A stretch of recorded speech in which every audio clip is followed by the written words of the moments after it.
Hi, everyone. This is Anita Bennett from Urban Hollywood 411. I'm the editor and the publisher of the website. A few months back, I did a story on an influencer by the name of Reyna Dunlap.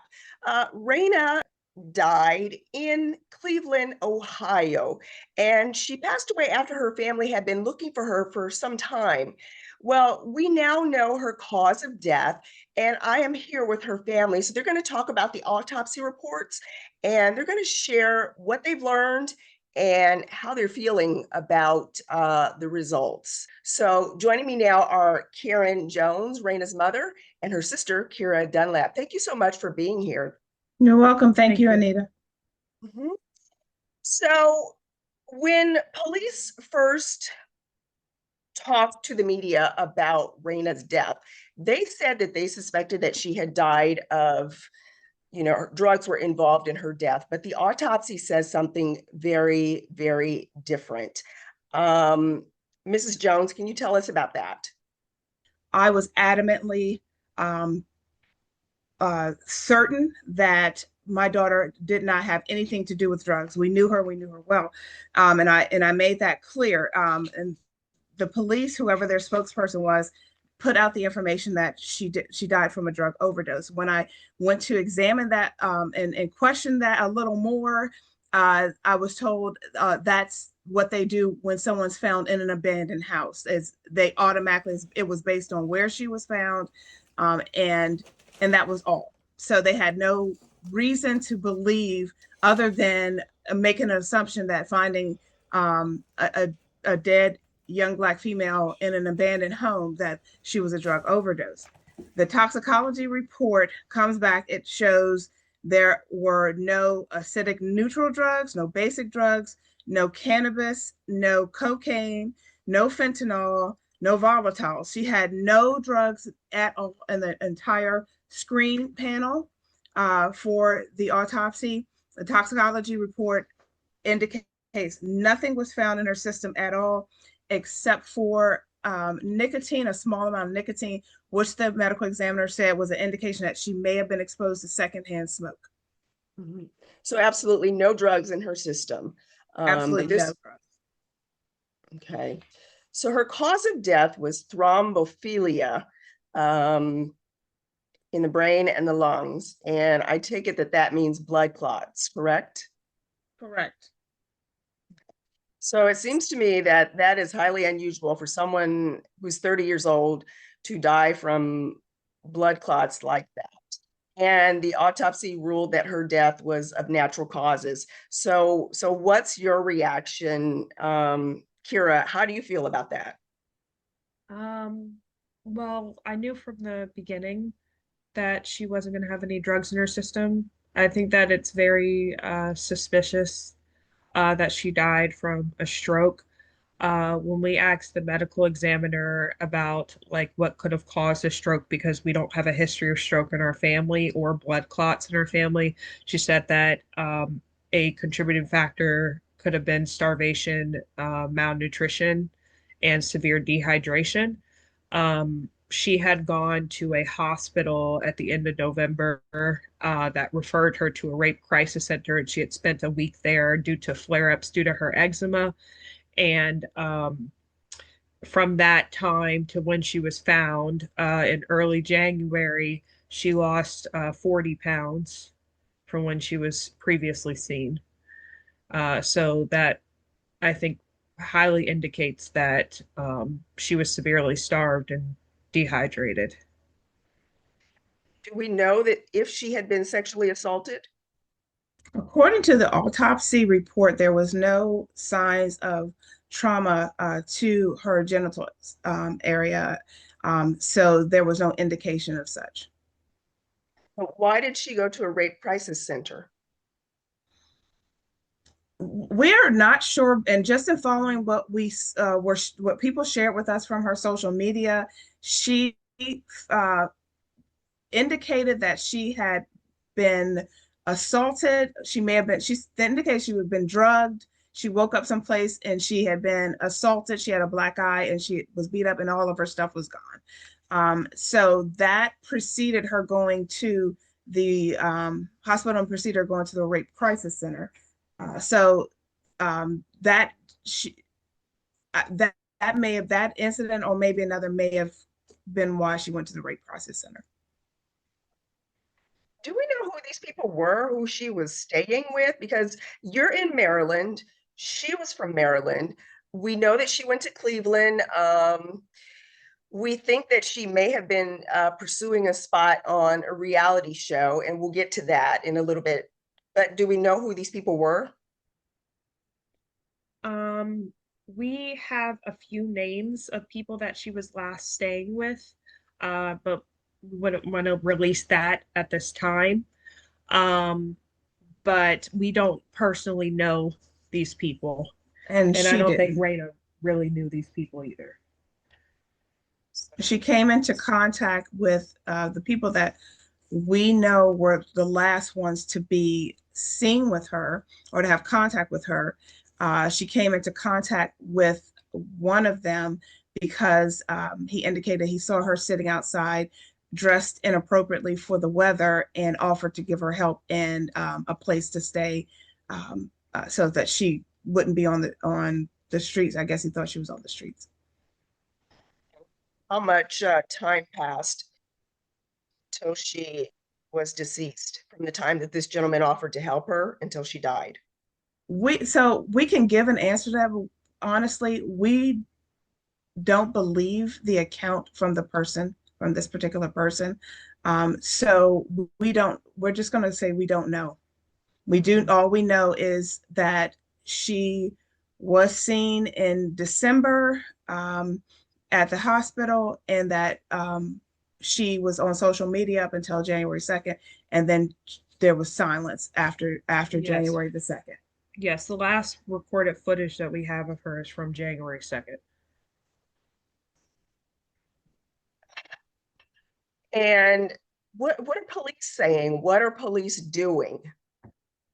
So from my perspective, I've been trying to reach out several times to get information first of all, and that was difficult because once the toxicology report came back in February that showed there were no drugs in her system and no drugs involved, the narcotics division, the detective that was assigned to work on the case was from the narcotics division, and he released the case.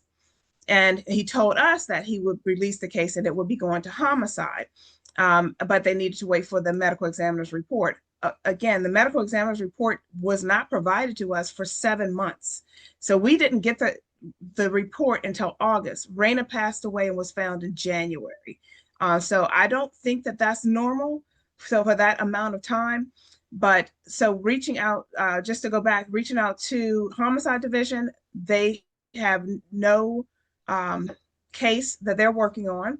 And the medical examiner, we've spoken to her, and we just don't know. We don't know where the case is with anything, if they're moving forward with anything. Mm-hmm. So full disclosure for the audience, I came in contact with you because at the time that Reyna's body was found, I was working as a producer on a national crime show, a true crime show. And I will admit that the circumstances surrounding the way this case was handled have been highly unusual. On this crime show, we did a story on Reyna, and it was very difficult to get information. And I have been pursuing the autopsy, and it took me 7 months to get a copy of it. I've never seen anything like that. I am in Los Angeles. I deal with Los Angeles County Department of Coroner, medical examiner all the time. Never have I seen anything like this. So, I don't want to criticize anyone, but this is certainly unusual. So what would you like to see happen next? Because they said that her death was natural. You obviously don't believe that. You suspect foul play. So what do you want to see happen? So we need more information. We need additional information. We as the family are offering a $10,000 reward for any information that leads to an arrest or conviction in the death of Reyna Dunlap. It took 7 months to get the autopsy report, and it took 2 weeks longer than that to actually get the photos from the scene where she was found. And from those photos, we know, we can tell, as just as lay people, we can tell that she was brought there wrapped in something. And it's very obvious from the pictures that she was wrapped in something, that those items were not retrieved by the police. They were left at the scene, even though her body was entangled in them. And so there's valuable evidence that is no longer available because there was a push to demolish the house. So the house is no longer there. I've never seen anything like that. Within a few weeks, there was the Cleveland, whoever in Cleveland is responsible for that, put in an urgent request to demolish the house, and it was demolished within the month.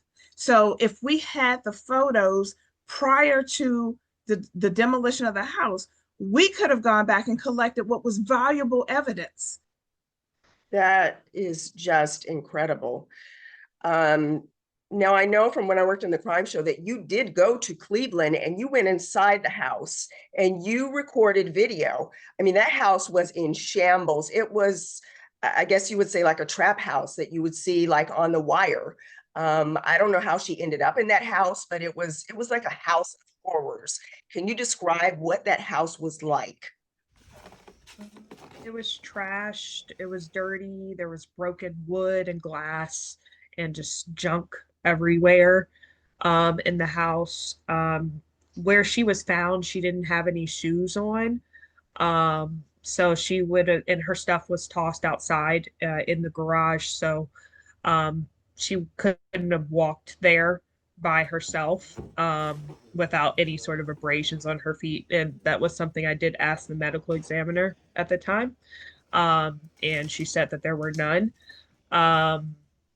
But yeah, it was just a mess. And then she was found on the bed, and then she had what looked like cardboard paper or brown paper that was around her, and a blanket kind of shielding over the top of her head where she was found, kind of like as if somebody unwrapped her.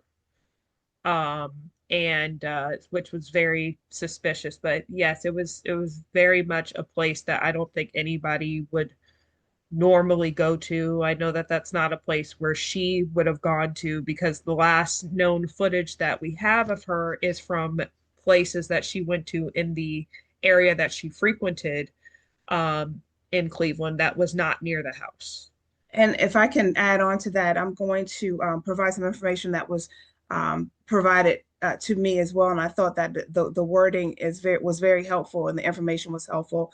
The choice of the vacant house in that area for staging of the body would have required a deep local familiarity with that area, suggesting maybe a Cleveland native or someone with active ties or that is in that area, to be able to feel safe moving through that neighborhood, which is not the safest neighborhood, and into that house. Reyna would not have known about that house. She had only been in Cleveland for a short period of time, and she was from Maryland, and she spent the majority of her time in College Station. So she would not have, and that house was not someplace that was easily accessible unless you were in a car. So again, everything that we saw in the photos and that we found out subsequent points to foul play, and someone being involved in the death of Reyna. I would like for the police to re-examine the evidence that they did collect. I also would like for them to re-interview the last people that had seen Reyna. I think that would be instrumental. So, Do you think that because she was a Black woman, that maybe a little less effort was put into this case?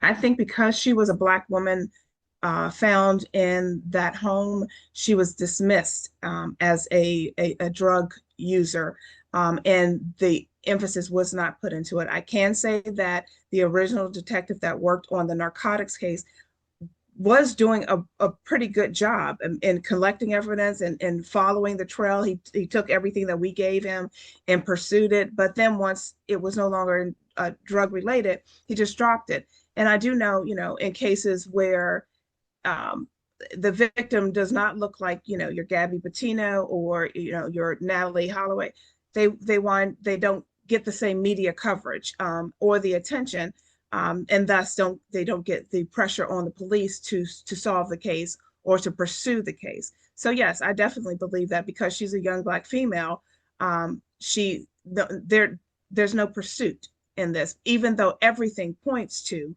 foul play. If she was, blue-eyed, blonde hair, and found in the house, would the assumption have been that she was a drug addict? She had no tracks on her body, no residue on her, that you could see visibly upon the scene. So the responding officers could see there was no residue, no track marks on her. They actually put that in their police report, but yet they dismissed it as a Jane Doe drug overdose. So unfortunate. Well, have you considered an independent autopsy? We have considered that, and we are at the time we were not able to afford it. And with her funeral and expenses, but we would like to pursue a second autopsy if that is even possible at this point. And if people want to, contribute and help you get the funds to do that, how would they help? I have a GoFundMe that's organized by me that we could use for her, for Reyna Dunlap. Put the details in the description box on YouTube. I don't think I have any more questions. Do you have anything else you want to add? Just for me, I would really like to be able to hire a private investigator who can go into the community and pursue the leads and get additional information. So any information in regards to a private investigator who will be able to help us is something that we really need as well. And we appreciate you putting a spotlight on this, Anita. I would like to say that if you know anything or you've seen anything or you were present during what happened to Reyna, I encourage you to please come forward and turn yourself into the police or at least give the police information about what really happened. Um, I think that our family deserves peace and rest, and I think that what happened to Reyna needs to be spoken about and it needs to be solved. In And I regard, know that there are people that know exactly what happened to her. and regardless of how people may have felt about her online persona, she was a sweet person. If you knew her, we love her more than anything in the world. We love her. She was someone who was loved and had an entire family of people who loved her and supported her. And we just would like for people to understand that she's just not some figure you see on your computer screen or on your phone. She was a real person with a real life, and we loved her immensely. Well, I thank you so much, Karen and Kira, for sharing your story with me. And we hope that people will see this and respond. So you two have a great day. Okay, Thank thank you. you.